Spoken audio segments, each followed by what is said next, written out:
I feel blessed. Way up, I feel blessed. Way up. I'm George Foreman here with Matthew Ezrique and Akil Williams, and here's the point. Our first topic of the day.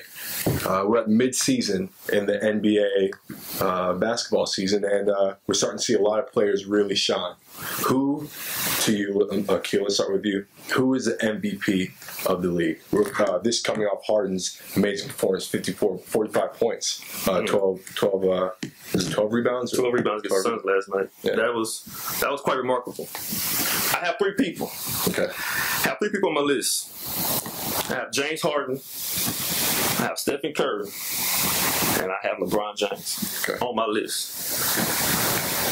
One, right now, mid-season, I'm going for the shooting guard for Houston. I'm not being biased because I'm from Houston. I'm not being biased, but if you look at his stats, 28, 6, and 7 season average.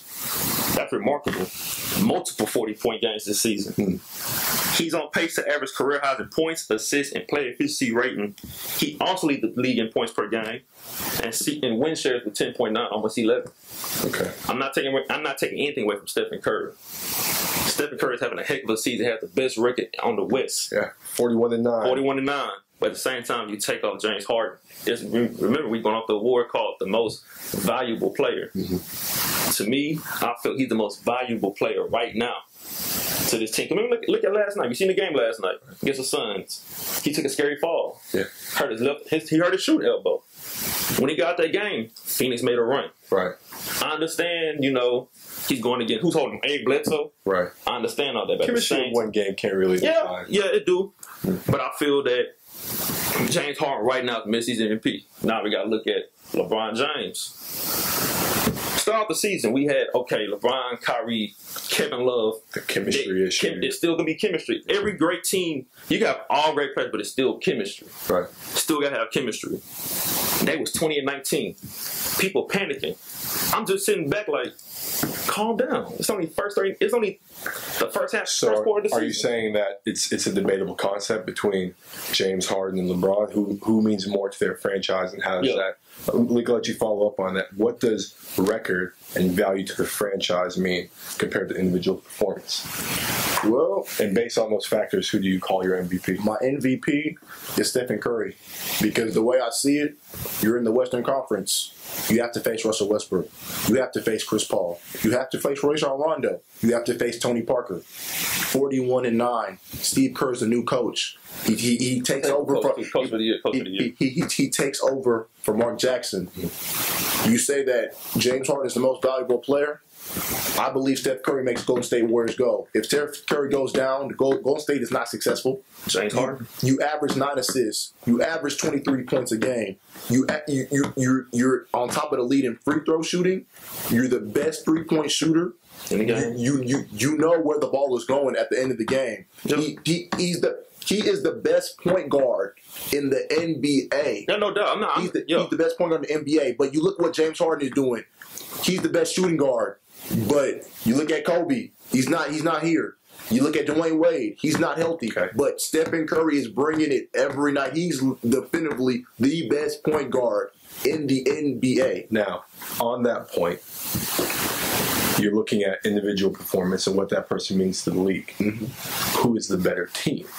Now you're looking at 3 top contenders for the title at this point. You're comparing Golden State, you're comparing Houston, you're comparing Cleveland. What does that mean when you're saying, okay, overall, what is the best team? And is that a factor in deciding who is the MVP of the league? As an overall aspect, the individual performance is great. Yeah, it's great. Yeah. But this is go back who's going to take their team the furthest? It's like a few years back when you talked about it off the air. We talked about Kobe Bryant a few years back. Remember the year Steve Nash went back-to-back? One year it was like, Kobe should have won that second one. But look where his team was at. That's what we're saying, the most valuable. If he was in the playoffs, 8 seed, 7 seed, he would have won. But we talk about these 3 teams. Golden State right now, best team. But I'm seeing catching fires, Cleveland. Now we're going to get to that. Let's transition. To that. I'll let you carry on to that. Who is the hottest team going into All-Star Week? Cleveland Cavaliers. I say that. They started out 20-19. LeBron goes down with a quote unquote injury. To me, Quote unquote injury. Quote unquote, because I feel that he just took a little time off, which is okay. Take a step back, see what the team do. They get Miles off when Virgil went down. Right. J.R. Smith, Iman Shumpert. It's a big difference. People is questioning. Okay, people are saying Iman's a good choice, but what about Jared? He's so inconsistent. Right. He's handling his business. All he got to do is shoot the ball. He has a better role now. He don't have to. When he was in Denver and New York, he had to create for himself all the time. Right. And that was causing turnovers. Now he's in a comfortable role in Cleveland when you have a playmaker like LeBron James. All you got to do is stay in your spot and shoot. Cleveland flat out got better. That's a big deal. Since January 13, they was 13-2 ever since LeBron came back. They went on that winning streak. You know, so I feel right now, Atlanta looks good. I'm not taking anything away from Atlanta. They look good with Teague, Horford, Millsap, Corver. But do you call them the hottest team? I don't call them the hottest team right now because I see Cleveland. They don't want to. I'm gonna tell you like this. They don't want to see Cleveland in a 7-game series. Huh. They don't want to see LeBron James. Even though Kyrie and Kevin Love never been in the playoffs, they do not want to see LeBron James, the best player in the world, in a 7-game series. Matthew, not at all. What do you think going into midseason? Who's the hottest team right now? To me, I phrase this question in two ways. The hottest team, is probably the Cavaliers, but the scariest team going in, to me, it's the Oklahoma City Thunder. Because if Kevin Durant and Russell Westbrook get this together, I don't care what seed they are. They will make it past the first round because I feel that they don't want to get Scott Brooks fired. I know it's all about injuries, but when you have, and they're both All-Stars, I feel that's the scariest team going into All-Star break because right now they're 27-25. There's another half of the season to go.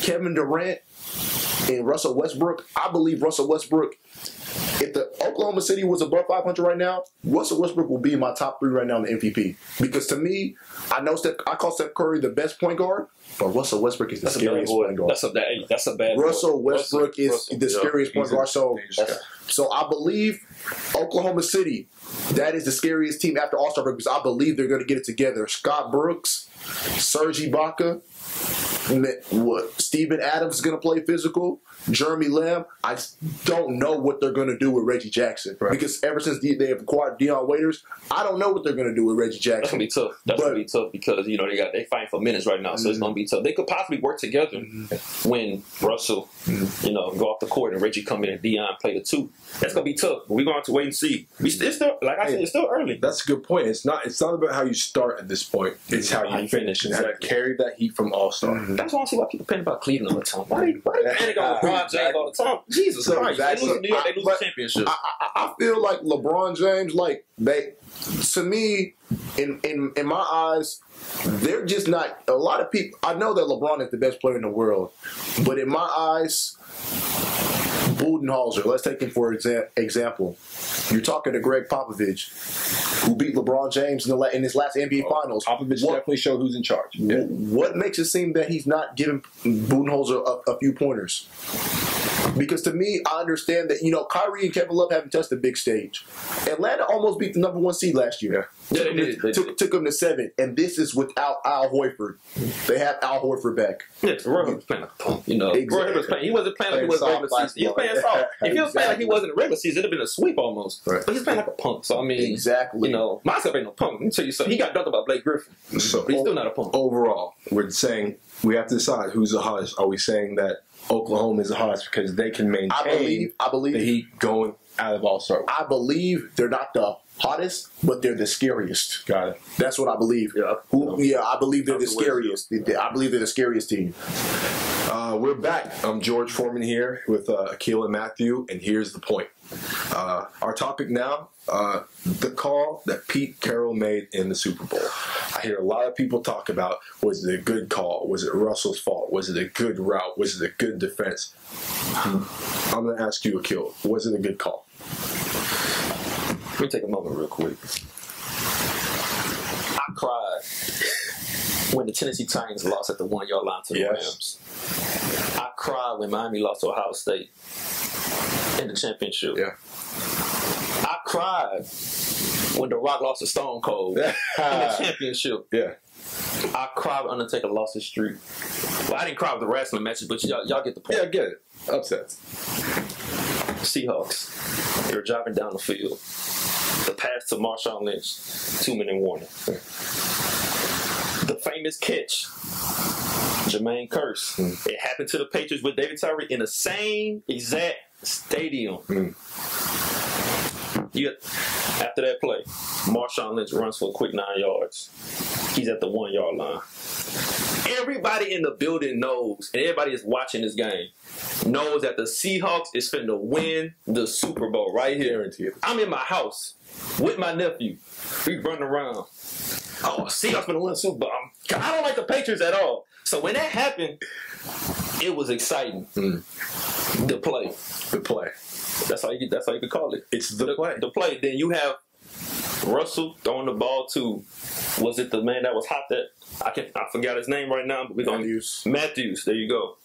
I think he was throwing it to Lockett. Whoever he was throwing it to was a bad call to me. You have this guy. Some guy. Who is this guy? Yeah. He fell from heaven or something. He's heaven sent. When he intercepted that pass, I just dropped to the floor. Stunned. You know how when you watch a March Madness or a basketball game, right, and the player falls on the ground, they're on the court, they got the jersey over their face? No, that's exactly how I felt. There's no question it was a shocking moment. 24 carries, 102 yards, 1 touchdown. People don't realize that he didn't get stopped behind the backfield the whole game. I get all the people talking about, they was playing a run. So overall, is Pete Carroll wrong? Did he make a bad? Assuming it's his call, did he make a bad call? Yes, no question. If you're gonna do a pass play, you have a mobile quarterback in Russell Wilson. Do a read option, make him roll out, hit his tight end, do anything on a flat, but don't let him stay in the pocket and throw a slant in the middle. All right, so I mean, he's saying it's coach call. He's not saying it's player hustle. He's not saying it's momentum. He's not saying it's timing. I ask you, Matthew, did Pete Carroll make a bad call? No. I believe why I believe he's a Patriots fan. It's not because I'm a Patriots fan. The reason why I said it because what happens if Russell Wilson they score? Are we talking about this right now? No, we're calling Russell Wilson the next great quarterback. Exactly. But what happened? He got intercepted. Just like you said, Mike Jones made that tackle against Tennessee. What happens is they score. Overtime. It was 23-16. Yeah, exactly. 20 seconds left in the game. Exactly. To me, the call is just unfortunate. Like I told everybody, Marshawn running on first down.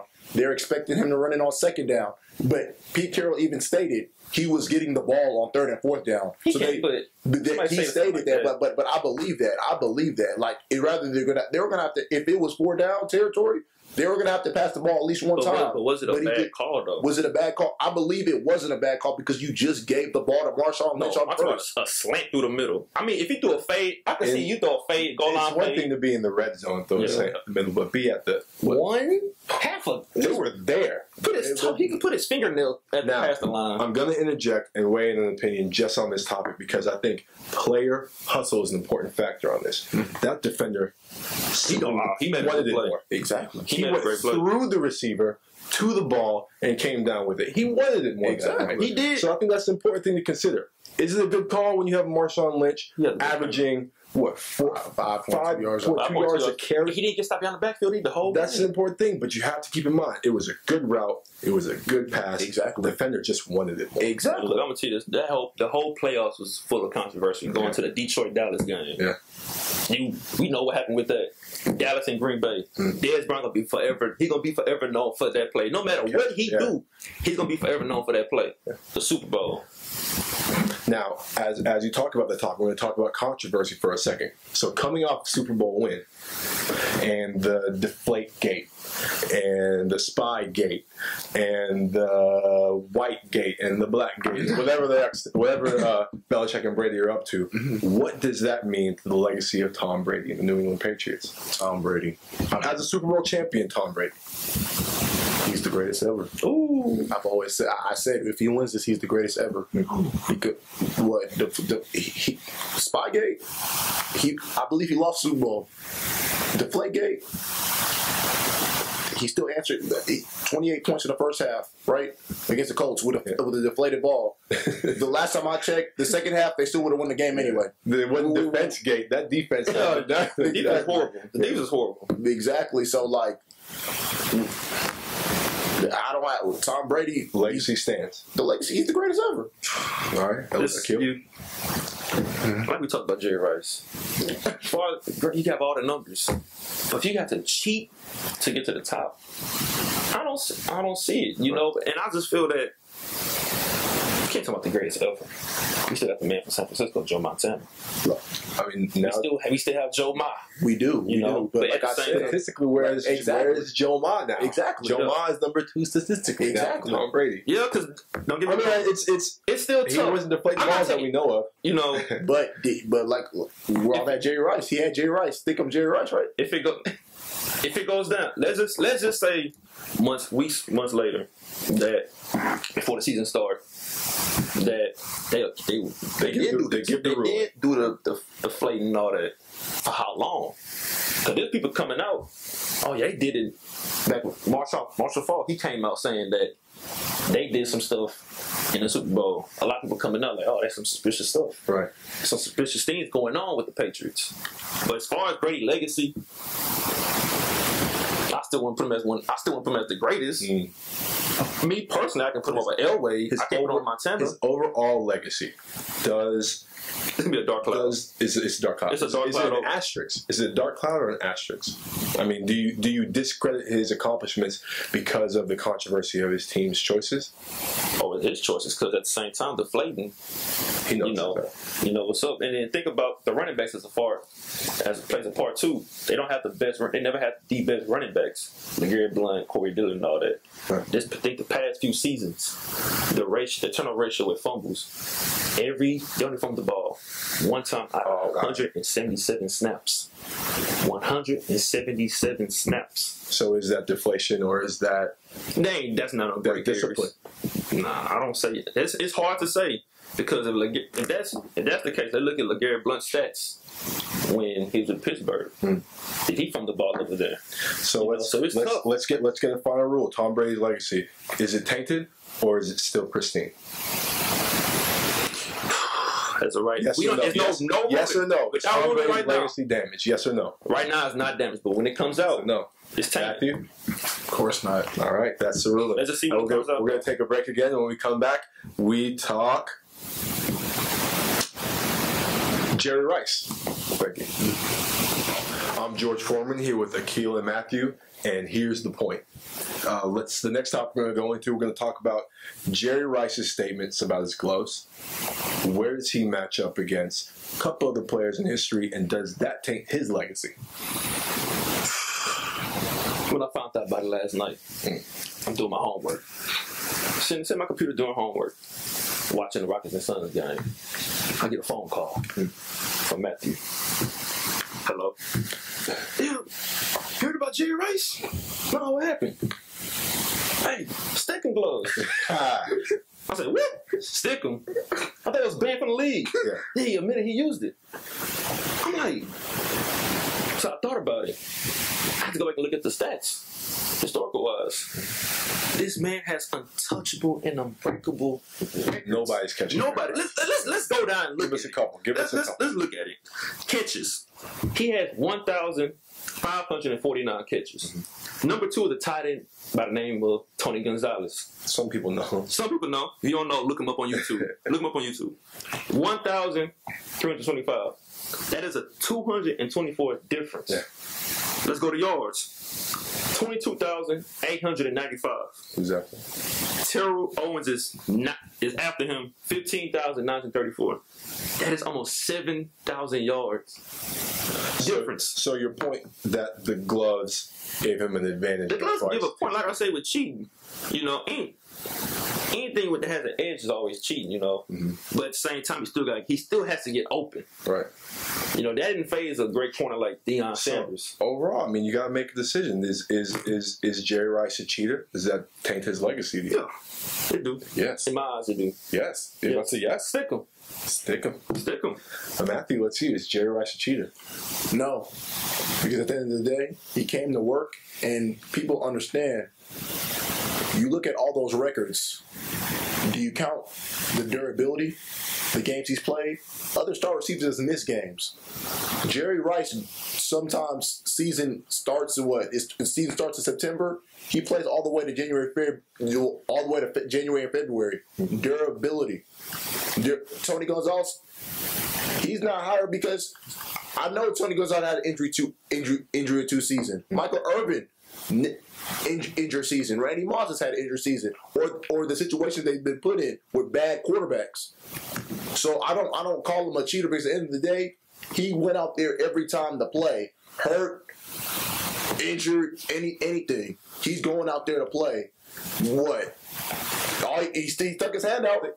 I think that gives me an interesting point, and I'm gonna let you kind of respond to it, Akil. But not so much is he a cheater, because I don't think that's the question here. Yeah. He's a hustler.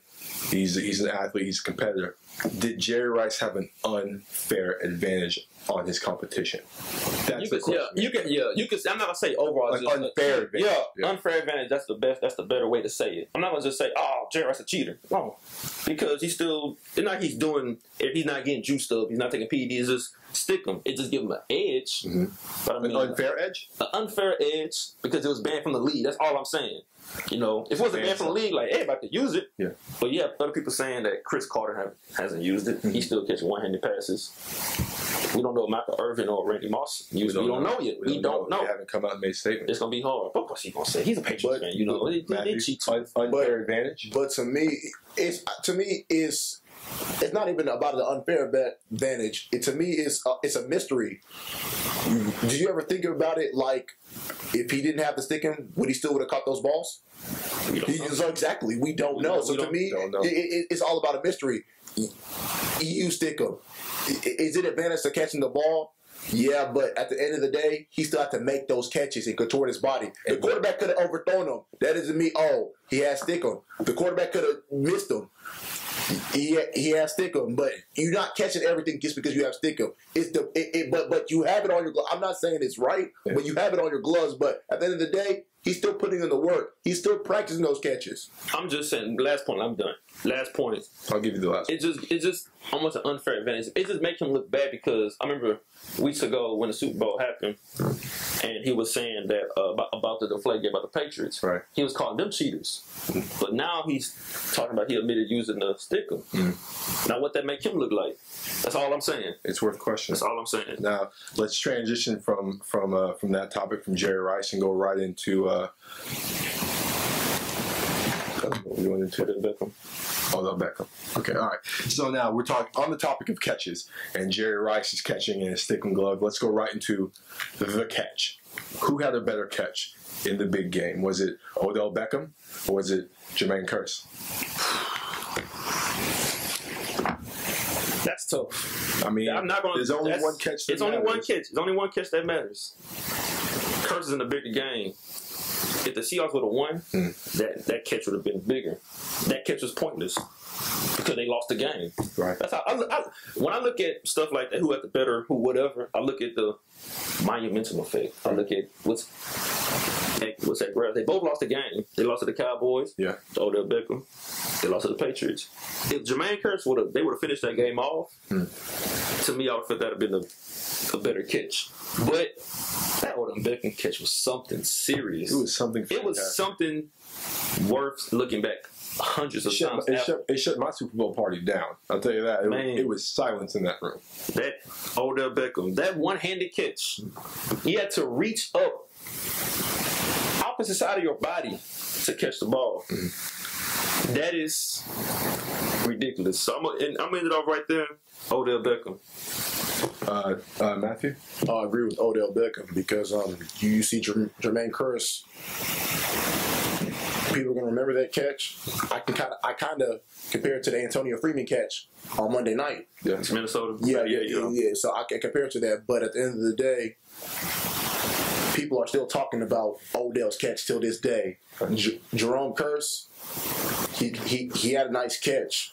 But to me, David Tyree catch was better than Jerome Kearse's catch. David Tyree. David Tyree. No question Tyree's catch. Yeah. So, like, I understand. Well, to me, Jerome Kearse's catch is not as national as Mr. Beckman said. Mr. Beckman. Yeah, like I said, they would have won the game on the platform. Yeah. So on the stage, who had the better catch? You say Odell, because to me, and a lot of for Odell, the degree of difficulty. Yeah, I know Curse went down. Yeah, I agree. Curse is more like luck, like, oh, snap, the ball's right here, let me catch it. It wasn't like more skill, it was like more luck. But I'm not taking it away from it. It's just it's pointless now because they lost the game. Good hand-eye coordination. absolutely. So let's make our last transition here. We're talking about head-to-head performances. Who made a better performance? We're going to go back into history for a moment and talk about 25 years ago today. Buster Douglas knocks out the undefeated Iron Mike Tyson. What does that mean to boxing history? What does that mean to the Mike Tyson legacy? And I dare to ask, what if Tyson won the fight? Let's start with you, Matthew. Mike Tyson. You saw what the question is simple. Like, you saw what happened to him after the fight. Right. Mike Tyson at that time meant so much to boxing.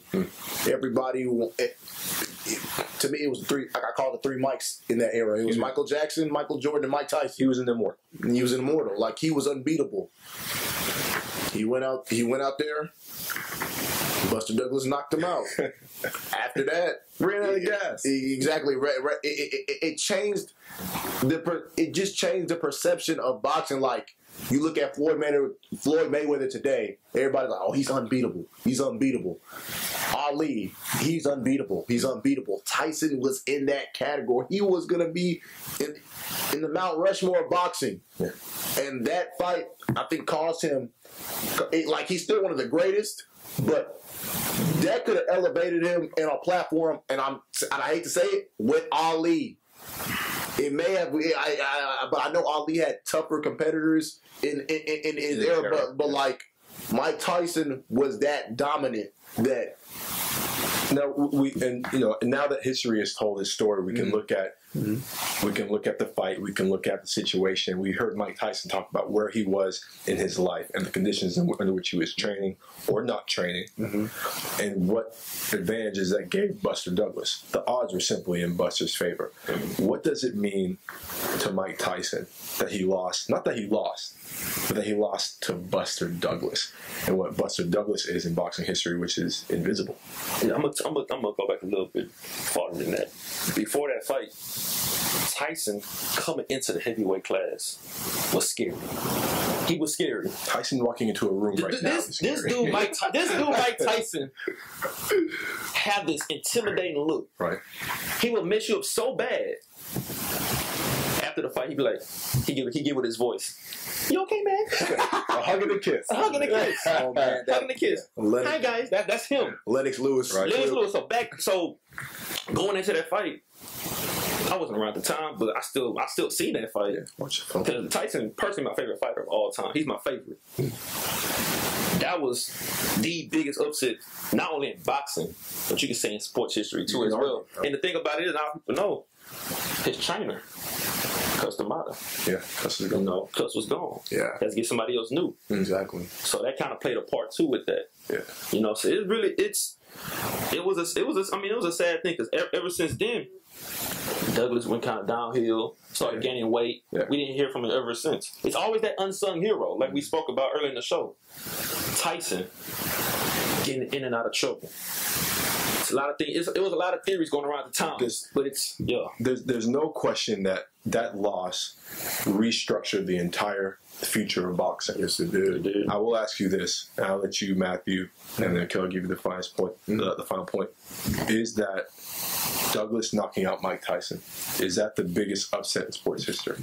To me, it's top two, because to me, when the Giants defeated the Patriots, undefeated, scoring everything that was like a lose. To me, the way it ended,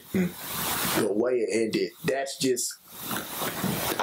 That knockout in the way the Giants and Patriots game ended, that was just comparable to Tyson scrambling for the mouthpiece. Yeah, exactly. And it's crazy. It's Malik, I'll let you finish off our final point. Is this the greatest upset in sports history. 25 years ago today. I'm gonna tell you this. It's top 2 with the kick with the game. The catch. The Patriots and Giants. That was like a movie almost. Remember the movie Dodgeball? Oh yeah. The underdog. You got this dominant team. They just dominate everybody. David and Goliath. David and Goliath almost. Mm-hmm. Tyson and Douglas. Almost the same way too. David and Because he knocked out Douglas early in the fight. Remember, he knocked him out. I think around the 3rd, 4th round. He knocked him out. We thinking this fight over.